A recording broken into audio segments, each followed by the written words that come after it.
Two, one. Hey, everybody, welcome back to another episode of the Cannabis Accounting Podcast. Today's guest is Jesse Porter, the Director of Marketing and Sales with Harvest Integrated.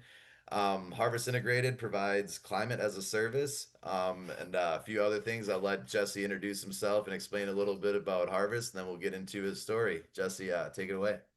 Yeah, thanks, Ray, man. I really appreciate you letting me come on, stop by and chat you up for a bit. Yeah, my journey's been all over the place, but today I'm with Harvest Integrated, providing climate as a service, like you said, a no capex solution to climate control, the use of purpose-built HVAC equipment for cultivation and curing that includes maintenance, spare parts, controls, and guaranteed set points. So for as a guy, as you'll hear my story, learning to sort of hate HVAC over the years, this is sort of the dream solution for me where we're working directly with the cultivators with skin in the game and holding ourselves accountable to guarantee set points and really, help empower the cultivator to achieve what they want to do. And that's, sort of always been my dream of like surrounding Yeah. myself with the tools and people to be successful. No, that makes a lot of sense. And it's come full circle, it seems like, with Harvest Integrated, kind of like we were talking off camera, like the start to your story from early days cultivator, grower, all the way through the kind of like the supply chain of the industry, and now kind of helping people with climate control, which like any indoor grower, people drying, curing knows it's like very crucial part of the whole process. You can kind of ruin weeks and weeks and months of effort and money with just a poor drying and curing process. Lots of Um, feelings around that and painful feelings. for sure. But yeah, just getting started, let's go way back to just kind of when you first got experience, just kind of exposed to the cannabis plant as like a human, and then kind of like what were your first experiences with it, and then how did you get in from being somebody who appreciated cannabis to somebody who cultivated cannabis? Yeah, it got really serious really quick for me, right? Like obviously in high school, I knew about weed and it wasn't just something I fell in love with, but when I was going to school at Berkeley, it was like 2004, my mom was diagnosed with cancer. I saw cannabis as a solution, as a medicine, as an opportunity to escape, as so many different things for my mom. So as she went through treatment and went through chemo and things didn't work, it just became like, I'm just going to grow some weed and get high. There was no talk of CBD or CBG or CBN or all these medical Yeah. properties with secondary metabolites. Instead, it was just like, man, maybe I can do something for myself as I'm on the way out the door. And I got really entrenched in trying to learn how to grow the best weed in the world for my mom as she was dying. And it stirred a passion. And it was something we did together for the first batch. And I learned a lot. And it really, after she passed away, it sort of changed my trajectory in college and got me to think more about plant sciences and microbiology and committing to the field of cannabis, which didn't have a career path at that point, right? It was just like, maybe this gets legal. There's some medical application, but even the medicine is questionable because it may or may Yeah. not be safe or tested. 2004, yeah, it's like 20 years ago. It's like everybody, we got to put ourselves in the mind frame of the time. It's like even 10 years ago, 15 years ago, it was definitely a different time. But that's interesting. So you're one of the first ones where you're like, this is going to be a thing, like just how people get really good at growing specific, fruits, vegetables, plants. I'm going to get very good at this specific plant. So what was that process then like after graduation, like after you committed, what were some of your first forays into the industry? Yeah, I was, looking to commit full time and I was living in Oakland and there was Oaksterdam sort of right there in my backyard. Richard Lee had started the Bulldog and, a dispensary and a clone shop. And I started as a barista making coffee and learning the ropes and pushing a mop around and then got more and more opportunities. Learned how to be a buyer, learned how to manage dispensaries, learned how to manage a cut house, and a lot of those things showed me the scale of cannabis, the applied opportunities, the career paths, all these different opportunities besides just growing weed existed. Yeah. Um, Yeah. but as I was sitting in the midst of it, I was like, wow, like there are so many people that are utilizing cannabis as medicine, whether it's self medicating or prescriptive medication. I got a farm in, the Klamath National Forest. It's about 10 acres. We cultivated on, 2.5. and just tried to grow regenerative, sun grown, like that medicinal crop that I would grow from my mom to save her life. Weird Yeah. esoteric strains that may or may not finish. And again, just throwing into the love of it. Mhm. Um, but that also taught me how to run cannabis businesses and exposed me to so many different people in the space early on. Steve D'Angelo and Ed Rosenthal and people that continue to have a significant impact. I saw their journeys and growths too, and I just thought, wow, there's lots of ways to get it done as long as you keep evolving because the industry was so young. So Mhm. I took that to heart and was just like, I want to learn cannabis business. I want to learn buying. I want to learn cultivation. I want to learn every skill set I can along the way, to make myself valuable as this community grows and more opportunities present themselves. That is interesting, right? This like the community and the business side as it grows. And for sure, like early days, it was like you were a cultivator, a distributor, or a consumer. Like there was like three people involved in cannabis. And so it's such a beautiful thing to just see it like evolve from that over the years. And I remember even like when it went from like cultivator to extractor and like seeing some of the first early extraction sets and being like, I don't this we're just taking beautiful flower and spraying butane on it through a PVC pipe. Like this is ridiculous. Like I'm going back inside. But it's Sure. like, and now it's gone, and now there's so many more products now, and it's like, and I remember yeah, like early like edibles and whatnot and extraction, and so then it's just continuing to progress. I'm an accountant, and like all of our clients are cannabis companies, and so it is very cool to see as the industry matures and more and as it grows, just more and more people are coming in. But that's cool that you got to see that very very early days in California because it's had to be very unique even seeing some of these people because I remember my first like it was Denver where I saw other people not just growing and turning it into extraction and getting it moved. It was like people who owned real estate and they were kind of money managers or like the insurance side because it was really early on. I'm like, okay, there's a whole ecosystem here of this legitimate industry. So then some of those early days kind of I know I'm looking at your kind of background here. We had talked about you hit the Pacific Trail in 2009. We're like, what were some of the things leading up those years before you kind of decided to take a break from the cannabis industry and hike the Pacific Crest Trail? Like, what were you going on in the industry? Did anything like, was anything a catalyst that made you want to take a bit of a break? What was going on in the world of Jesse back then? Yeah, it's interesting, man, because there's a parallel, I think, of fear on both fronts, right? Like I Mhm. had this college education. I felt some pressure to be successful financially, stable financially, and not As we fear all going do. to jail. Uh, Yeah. so, we got cease and desist letters. We got robbed. I got robbed. All those things happened along the way. There's great granular stories, but there was sort of this like, man, like I don't know if I can do what I'm doing right now for the rest of my life. And everyone was great. Like where I worked, I'd put in the hours, I had been exposed to the risk, and everyone knew that I was going to keep my mouth shut. So I was like, 2009, I'm out, I'm hiking the Pacific Crest Trail. And, I walked from Mexico to Canada. And what I learned was that in cannabis and on the trail, the heaviest thing in my pack was always fear. In cannabis, it prevented me from taking the risk.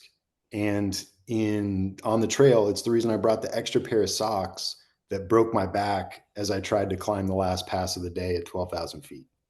Right. So that fear was like, oh, how do I get rid of this fear? So what I realized is that I needed a stronger business acumen. I needed to learn more things in cannabis. I needed to readjust my trap from the street to commercial transition and really understand the bigger play of cannabis. But the trail was great, man. Like I made some great friends. I loved it. And along the way, I realized, I was like, I'm going to leave weed behind. I'm just going to go walk the trail. And then I got out there and I was like, everyone out here wants to buy weed. Like there's a Then you got business done on with the trail. You're like, well, wait, do I just get a real job? I'm like, no, that shit would suck. it. It's like, But then I sort of did get a real job. Then I came back from hiking the trail and I was like, I'm going to go work at REI. And REI is like, you okay. have too much weed stuff on your resume. No. And I was like, oh, like this was my big, reinvention of self. REI And I is like was, the outdoor like retail outlets company. Yep, I know. yeah, Makes I was sense. like, You're an outdoorsy guy for sure. it's like I I'm out getting into REI. And then They said no. So then I got into gelato, managing a gelato manufacturing company with lots of frozen distros, a nightmare. Learned a lot about margins. And a friend started a bow tie company on What's tiny margins with no like money. a physical bow tie? Yeah, we actually made bow ties. I used to wear them quite a bit. Dude, I knew I'd have one laying around. Nah, not So we bad. started printing our own fabrics. We started traveling the world collecting silks, and just learn me up on cool and branding and how to really make money Wait, off and by invest. gelato, do you mean like the ice cream or the strain? Dude, I studied Oh, with you meant Malcolm the musical. Stogo in Like my San musical Francisco. time. Yeah, Okay. dude. So like I actually studied to make ice cream at Ice Cream What years University did with you do Malcolm the ice Stogo. cream and bow tie businesses? Dude, the truth is, and you can appreciate this, when you make money in the black market, it's got to go somewhere. And sugar, milk, and eggs are always expensive, not a bad place to park it. And exotic fashion brands with high production counts for bow ties, also not a bad place to invest that capital. You know what I'm saying? So I had this liquid opportunity. And I was able to facilitate some of these businesses starting, but then once they got up in the air, it was like, oh, they're real businesses now. How do we manage this? How do we exit this? How do we do this? And there's a lot of valuable lessons there. But there was also, Awesome. lots of Because pain too. isn't that interesting, right? Like whether you're selling bow ties or eighths or pounds or pints of ice creams or pounds of weed, it's kind of the same. A sale is a sale, expenses are expenses. You got to manage your risk. The risks change, of course, but like there is always risk mitigation, whether it's financial or legal. Like because I worked for a massive company before cannabis, and it's like we were mining like we owned a ton of batteries throughout the world because it was like a proper conglomerate, and it's like we were always getting in trouble for doing business with like countries that had like human rights violations. So it's like we're always kind of getting sued by somebody, and so it's like you always got a legal strategy or legal risk, whether it's cannabis or non-cannabis. So I think it's cool, like from the business perspective, to your point, it's like the skills you learn are transferable. And so that's kind of a beautiful thing of like the industry becoming more mainstream. Um, I think the skills are definitely transferable and there are some lessons to be learned, but each one has its own set of obstacles and problems and dilemmas. I think where the challenge comes in is as we collect more data that feed into the accuracy of our metrics and projections, it's about interpreting that data and the accuracy of those metrics and projections, right?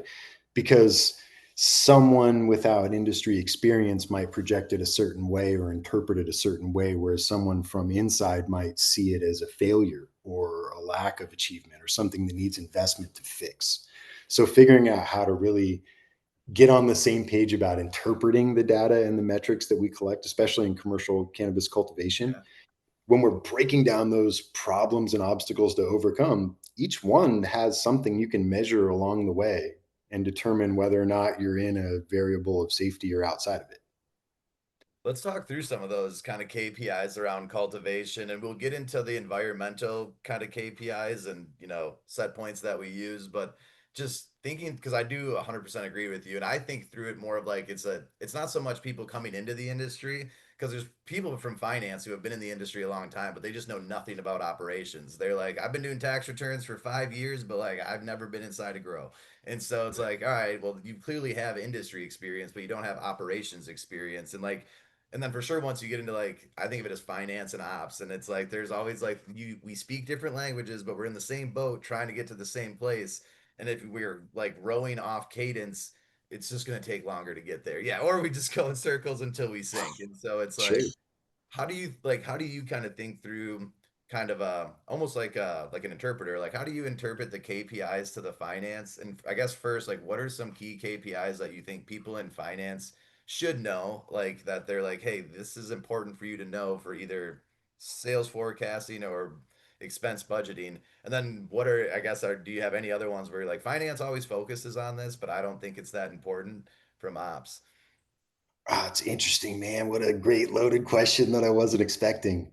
Um, All my I think questions are loaded. They're always biased towards the accounting and finance perspective. No, I'm just yeah, kidding. that's great. I knew what I was getting into. I think that there's a way to bucket metrics that you collect to help organize thoughts on key performance indicators that you're shooting at down the way. And they fall into four primary pillars.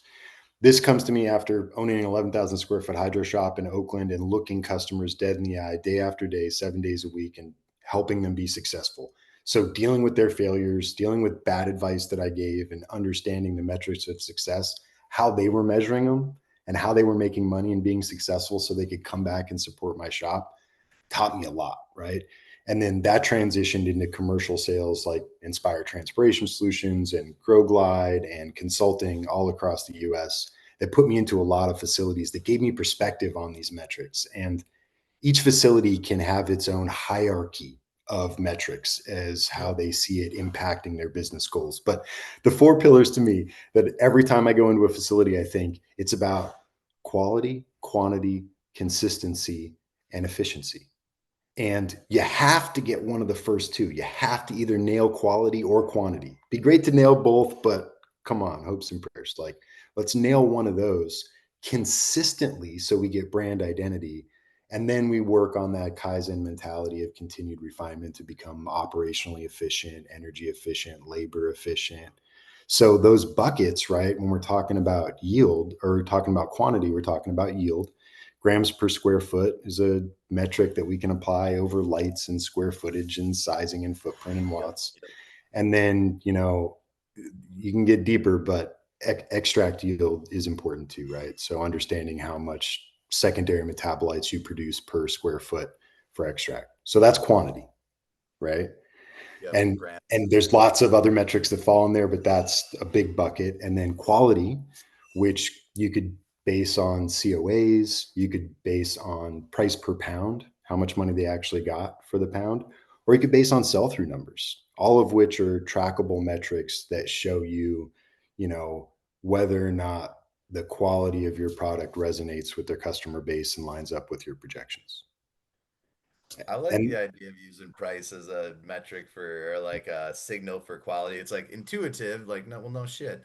But it is kind of fun because like the bigger the facilities get and the bigger the footprint is, it's like when it's your grow and it's like you have a few strains, like of course you know what they were worth. But when you have operations in maybe not even different states, but just completely different parts of one state, it's like you're not always going over there. So if they're saying they're bringing out this percentage of A buds all the time, but then you look at like their actual price per pound out of that facility, you're like either your sales team is messing up or just the quality's not there. But like now we have data points to your point that we can like look at and dig yeah, into. and we can track back, that consumer purchase history and brand support, consistently. Do people come back and buy our product? Do people take risks on new product because they trust that it'll be close enough to their experience they had before? Whether it's Blue Dream or GMO, completely different smoking experiences, they're going to be consistent expectations of quality, right? Yeah. But the thing about consistency, man, is like when we start talking about this, it's hard to measure consistency. I always dial in temperature and humidity, adherence to set point. But I think consistency is like maintenance and SOPs. How do you maintain your equipment? How do you maintain your fans? How do you maintain PPFD? How do you maintain water pressures? How do you maintain labor application and default application and adherence to SOPs? Maintenance to me is the key to consistency, because then when you have outliers, whether your labor is ballooning or your fans aren't working in your HVAC, because of maintenance that allows you to get consistent, results.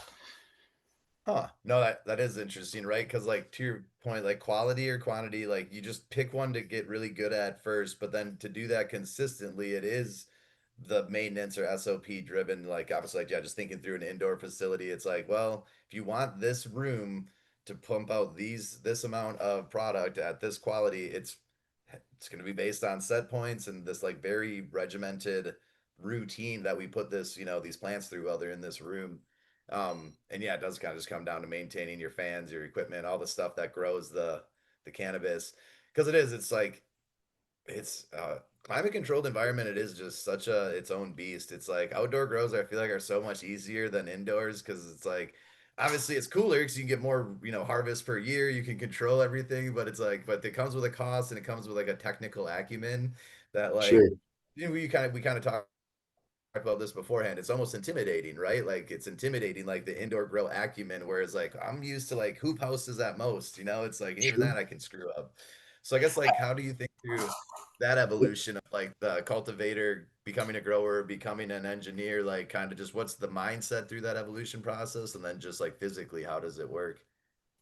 I think it, man, I hope I don't make anyone upset when I answer this question, but I think like one of the differences between growing outside and growing inside, and there's space in between in there, Yeah. I think that growing outside, you're a victim of God, right? You're a victim of Mother Nature, whatever it throws at you, pests, pollen, wind, fire, all these things we deal with in California. We're adapting, we're nimble, we're reactive. When you go inside, you're God. So whatever goes wrong is your fault. The Yeah. pests that got in, the underperforming HVAC, the whatever is wrong is your fault. And that accountability is a lot of pressure when there hasn't been a fundamental playbook across the board for cannabis, right? It's a lot of piecemealing that information together from these experts in different fields like fertigation and HVAC and lighting and airflow and CO2. Behavior And vendors are your experts. so you're playing this juggling game as everyone's knowledge is gaining as we go, and you see the challenges associated with it. I think what's key is be a master of your domain. So if you're running an outdoor cultivation facility, understand the variables that impact what you're trying to do and achieve. Same thing with indoors, right? Just it's at this point in all of our careers, it's really important to measure the data along the way as a defendable position for your job. Job security is the ability to blame the fan or the filter that didn't get changed that's preventing airflow in the space, you know, and hopefully fixing that and changing the SOP and being the guy that creates the system that doesn't need to point fingers. But if you can't find the mechanical issue, you're God. So someone's got to go, right? Someone's got to take the heat for that. And I Yep. think more Yep. cultivators that embrace like the knowledge and the metrics of measuring mechanical solutions in the space, all of them, uh, the better conversations you have with engineers. Like you said, you have to become that engineer. Well, at least if you can provide the data on the performance of the systems, we can all get on the same page of what we need next. That makes sense. That makes sense. And it's yeah, when you're operating everything, it's like, yeah, you are God. So it's a lot of responsibility for people to take on. It's just interesting because kind of going back to the consistency kind of aspect of cultivation, because it's like everybody wants a new strain. Like that's kind of like there's always new strains coming out, new products. So thinking through the consistency, like how do you balance the consistency of like, because I feel like once you dial in one strain in one room, you're like, okay, now I kind of got it. But then in another 6 to 18 months, they're gonna want this 2.0 version of that. So how do you balance the consistency of like getting a strain right every time, but also bringing in new strains that may, grow slightly different in that environment or haven't been tested in that environment? Yeah, absolutely. I think you got to play to the market and satisfy the market and have genetics on rotation and not be afraid to bring in new things and see how they perform. I think when it comes to consistency, there's different ways to measure consistency, whether it's cultivar to cultivar, batch to batch, room to room, run to run, year to year performance of a facility over time.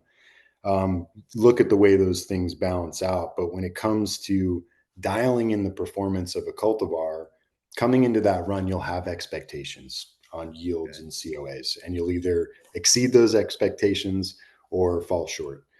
And if you've been measuring the other things along the way, not the genetics, but how you feed them and what the airflow looks like in the room and what the temperatures and humidities, VPDs and leaf temperatures look like throughout the environmental itinerary of each grow, you know what you want to play with to bring that, you know, 45 grams a square foot to 65 grams a square foot, or 65 to 85 with 2% terps to 3% terps, or Okay.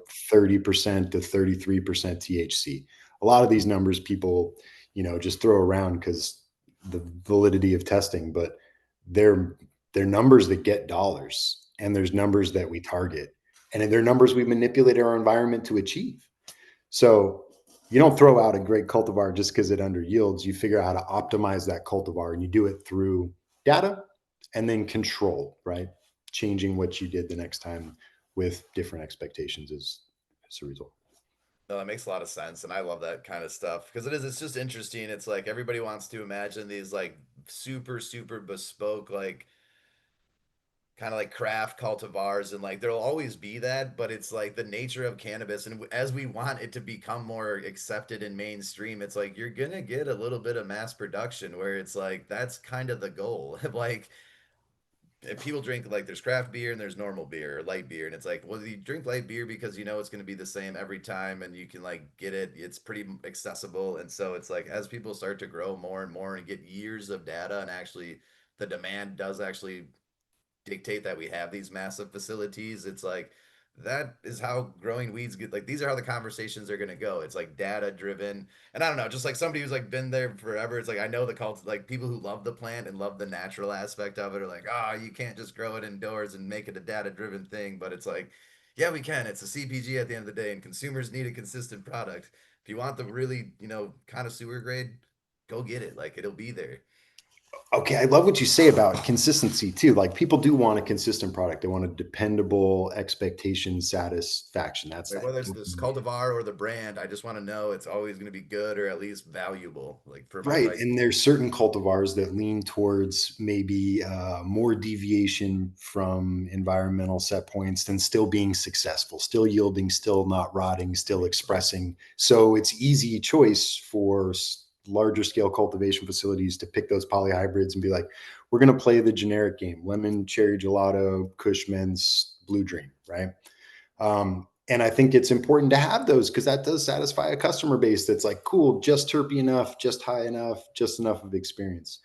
Then there's this group that chases terroir, the same group that defends, high grade outdoor product or greenhouse product that's grown regeneratively with soil, can appreciate, something grown indoor with particular set points, right? Whether it's soil or not, like, hey, I ran it through a wake up of this temperature and I did a cold air dump before the Yeah, lights yeah. came on and I did senescence at this and this. That's all part of the terroir. And it plays into the phenotypic What does expression. terroir mean? Is that an acronym? I But don't know. think of it like wine, right? Like everyone's like, oh, this is the Napa Valley Merlot, and this Okay, tastes yeah, the like the terroir. Oh, landscape of terrain. Okay. Saratoga, right? In this case, we have these indoor Cheese comes from facilities. Wisconsin, the best cheese in America. Just Just thinking about sorry. how in cannabis, right, phenotypic expression, the things we love about flavor and Mhm. secondary metabolite experience are 50% genetics and 50% environment. Yeah. So when two different people grow Blue Dream, they might have different products that give the customer different experiences. And I think that's good too. That provides diversity. We don't just need 50 million different cultivars all over the place. We need different people growing them differently to get different Right, you expression. want Merlot grown in California and Merlot grown in Michigan, like the grapes, and to give you a different expression. You got it. And actually, I guess it wouldn't be there because it'd be grown in different places. But I get what you're saying. Okay, switching gears a little bit to like kind of just integrated harvest. You've been nerding out on grows and whatnot. Obviously, integrated harvest is very key component to a lot of these grows. So could you just tell me a little bit about kind of the philosophy? And I think through, and I'm coming at this from a CapEx conversation of like, because from our perspective, we gotta, we're starting a cannabis company or opening a new facility. We know HVAC, the environmental control, is going to be a large CapEx expense. And then as we run the facility, we're upkeeping it, and then inevitably we are probably going to need to replace some of these equipments. And so then just kind of that analysis of like, all right, how much is it actually going to cost us over a decade for just HVAC? And then kind of what is the solution that Harvest Integrated is trying to provide where it's, I like the phrase you guys said, where it's climate as a service. But yeah, just talk a little bit about kind of the Harvest Integrated product and kind of where you fit into the cultivation and what problems you're trying to solve. Yeah, man. So it didn't happen overnight, right? Harvest Integrated's been serving the cannabis cultivation and curing space for over 10 years now and has learned a lot along the way, Respect. providing integrated HVAC equipment, controls, management, maintenance, black eyes, successes, lessons learned, but we also learned how to serve the space. And what John and Chris and the team at Harvest Integrated really learned was that when you talk to cultivators and owners that really understand environmental control and want to invest in consistent phenotypic expression and output and efficiencies from an OpEx perspective, integrated units are wonderful. They're, some of the modeling shows them at half of the cost of production compared to conventional decoupled dehumidifiers in a cultivation space. So at half the production, you're like, wow, this is great. And then you start to look at the cost of this mechanical solution and you're like, oh, $1.2 million for That's why integrated we don't do HVAC that. Yeah. plus install. All of a sudden you compromise your whole vision for cultivation and you start looking for a next best alternative that isn't even close price or performance, right? Sure. um, and that saddened us, right? So we were like, man, how do we get cultivators access to this equipment, but also how do we take responsibility for it? Early on in serving the space, it was our fault when the airflow didn't perform. It was our fault when the compressor failed. It was always our fault. Even though we didn't have a contract with these cultivators, you blame the HVAC guy when the HVAC fails, even though you haven't had the coils cleaned in 2 years or whatever it is, right? So we wanted to step out in front of that too and say, hey, listen, we need these units spec'd this way in order to guarantee set points. Let's offer that as a service. So instead of spending the 1.2 million you spend monthly, we spec out the units, purpose built. We maintain them. We clean the coils. We replace the air filters. We maintain the fans when the compressor blows. It's not 5,000 out of your pocket plus 1,000 for install. We're going to have trucks roll. We're going to get that fixed. We're going to guarantee the set points. So that nightmare and depreciating asset isn't something you have to manage.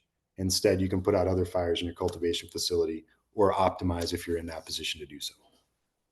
Hmm. Now that's interesting of like just stepping out in front of the blame because it is interesting. It's like, because Like, everybody's, hit me with it. yeah. Because it is, it's like everybody has equipment that fails, and you kind of touched on that. It's like, well, when you're outdoors, like you can just be smoking a joint, watching a torrential rainstorm just wreak havoc in October, and you're like, fuck, but there's nothing I can do. Whereas like when it's like you're control the entire environment, and then you have a failure in a room and it roasts the whole room, you're like, why didn't the fans turn on or the HVAC? Like what happened Dude, there? I've had friends that have had large scale indoor commercial cultivation facilities with sophisticated integrated HVAC equipment standing outside doing the same thing, going, I don't know how to fix this.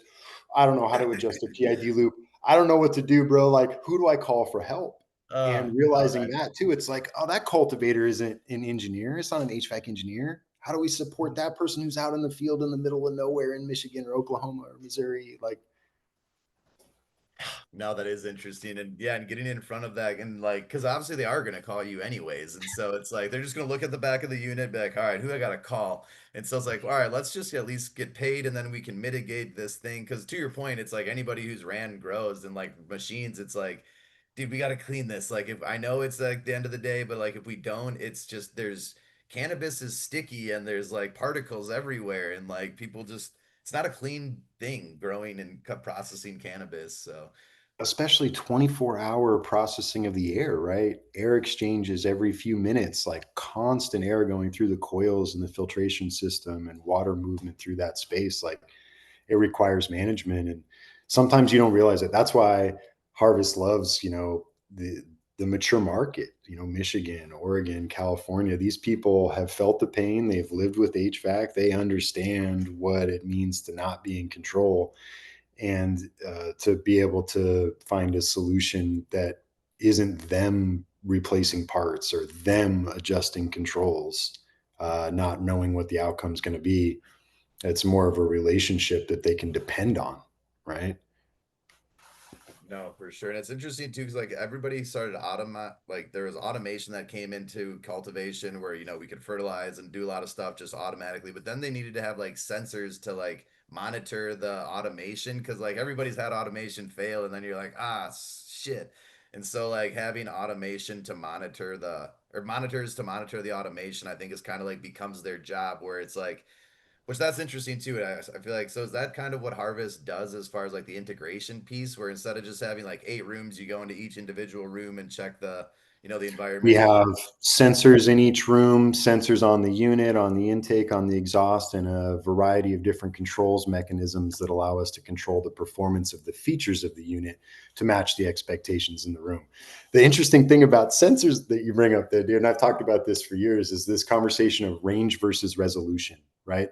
Sensors have different accuracy ratings. It's the reason I nerd out on IR guns and adjustable emissivity and the accuracy of the leaf Like in temps the that I room, like get. that's a hot zone. Yeah, it's like, or it's like, oh, dude, this thing isn't adjusted. It's 6 degrees off. That changes what I do with temperature and humidity to control the room or how I spec this thing out. So you got to understand, are we collecting a lot of data that gives us an informed decision or precise data that gives us an informed decision?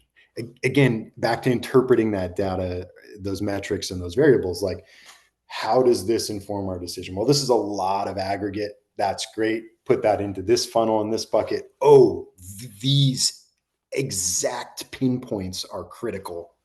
Put that in this bucket. And then you can sort of choose the fork. Right, that's important too. It's like, well, just get the data because if we get enough of it, it'll start to become valuable. And then there's some data points where it's like, oh, that's like an emergency data point. That's Right. take action now. And So that's, go ahead.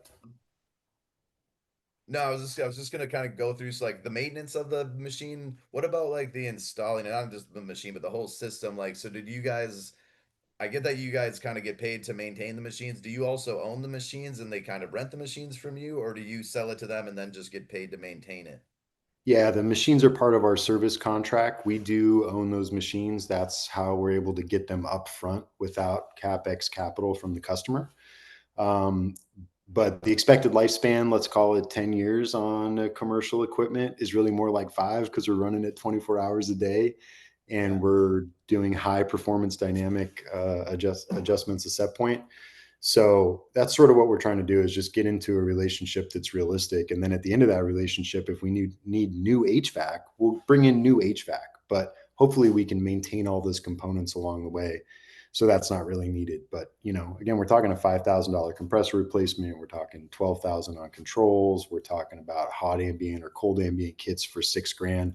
All these things are sort of cooked into the specific geographical needs of the unit or location of the unit application, that the customer doesn't have to worry about. They don't have to worry about how much modulating hot gas reheat or how redundant the compressors are or whether or not it fits, right? So ideally, we like going into places and saying, you know, we're pretty close to making the ductwork that you have work. Let's see if that works. If not, we'll specify the appropriate ductwork, and the customer would be, responsible for that. Same with install. We'll support the commissioning and make sure it works and those things along the way. But if there's a local installer that they're using or a GC that they're already using on the project, loop them in and have them install it. Um, That was my next question because like some of these grows are just like they're out there in the sticks, whether you're in Oklahoma or Michigan, upper Michigan, it's like you are in the rural area. So that's do you guys so you just kind of answered that. So sometimes you'll use a local technician to do like the HVAC install, but do you guys send ever like your own techs and just fly them to the grow and have them do we that? absolutely work with the customer, and if they need installation, we will figure it out for them and get the right people on the job to install it. But the high level is like we'll deliver it. The price, that monthly fee, also includes delivery and the drawings you need to install it and the ductwork connections to appropriately lay this thing out and control the environment. So it is sort of a, hey, you can just get it off the truck and rock and roll without any, you know, oversight for us until we come in and support the commissioning, um, giving them opportunities to do it cheaper than maybe we would want to. Just trying to be open and realistic with the customer of like, if you got a local HVAC guy that's going to maintain this thing and we're going to pay him to maintain it, right? Like we're going to send your guy out there to maintain the unit and That's support the him, big thing, right? It's like and get him to install it too. accountability. Yeah, it's like somebody needs to maintain this machine because if you leave it to the growers or the founders and owners, it's like they just get too busy with everything else going on that they like it could slip, their mind every month or every quarter. And so it's just having somebody do that and then they pay for that. Okay. No, that makes a lot of sense. And I think you're solving a real problem, at least like right now where the cannabis industry is. It's like we just need to acknowledge like capital is tight, price compression is a thing, so profits even tighter. And so it's just like, all right, how can we work with like the what we already have. And to your point, those more established markets, like a lot of them have built their original facilities. Like they spent a tremendous amount on CapEx, and so they're like, I don't know if I want to do anymore. And so I feel like you're like a nice Yeah. solution where it's like, well, you can't just let the facility go to shit. You got to keep it running to keep making money. So like, here's a solution. That makes Yeah. And sense. we see, I've seen friends, man, it pains me to say that, but, rent remediation machines and go that route of knowing that we have to pay the bills and keep the lights on. So let's run it through remediation versus investing in the environmental control to reduce the pathogen threat. They know that they can't control humidity, so they spray sulfur. They do every trick in the book along the way to manage and mitigate that, but it's a very fine line, and oftentimes they fail for fungal yeast or mold. Yeah. And instead, the investment is to say, cool, let's rip these out. Let's clean the ductwork. Let's rip the whole system and get better airflow, air exchanges, and no stagnation. We won't have that threat anymore, and we can fertigate the way that we want, and we can take advantage of the light intensity. We don't have to dim everything down and reduce fertigation and dial everything back, getting back to that compromise mode of like, oh, we can't afford it, so let's scale back versus let's fix it so we can push forward and take more market share, higher margin. Oh man, even easier said than done. It's all just a battle of wills. Like, well, if I had unlimited capital, Jesse, of course I would. But like Of everybody course you will. stuck in this situation, and but that's why we're here. It's like great professionals like yourself. You're like, hey, like I get it. I've been through this situation. I know what situation you're in, but like we can think through a solution through this. It's just like anything. It's like if you do nothing, you're almost guaranteed to fail. But like if you try things, things will work. Man, thanks so much for your time today, Jesse. Just kind of thinking through the future, kind of what are you up to the rest of 2025 and what has you excited about the future of the cannabis industry? Yeah, man, I'll be honest. Things change so fast, but I love to see where you know the the financial support for quality in the market is coming through, whether it's quality high end flower or rosin. You've got events like the Olympics and Best in Grass holding the flagship for celebrating quality across Yeah. the nation, and I think that allows craft growers to compete. You know, I'm not opposed to cannabis at scale. I think it's doable and you can get high quality product, but I also want everyone to be able to compete. And what we see now is that if quality is genuinely the goal, then there's a lot of smaller producers that are crushing it and are dependable. They're consistently hitting quality. If you want consistency and efficiency, there's a different scale that's producing that as well. So again, figure out which metrics you love, which ones identify, with your business, and then in those buckets, chase those decisions, and that's how you'll be successful. You know. Nice, nice. No, that makes a lot of sense, and I think that is something to be excited about in the future. Is it used to just be like raise capital for a cannabis facility. Now it's like, well, what type of product or SKU is coming out of this facility? And like we've gotten way more sophisticated. So now it's not so much like this facility to do that SKU, but like actual this type of product. And everybody wants quality, but I think we're getting mature enough now as a business industry where we can admit it's like, well, no, some business models are quantity, some business models are quality. They're both profitable and they're both good. Nothing of them are bad. They're just Dude, different. I value consistency in my discrete edible experiences over anything else, and that oftentimes comes with the quantity of production allowing for quality of consistent extracts to be used in those products. So it's all intertangled Yeah, yeah. once you really start diving into it. Yeah, we're all on the same team. Oh man, love you, Jesse. This was a Love pleasure. it. I'll be in touch, my man. Thanks so much for your time. You have a good day. Thanks, Raymond. You too.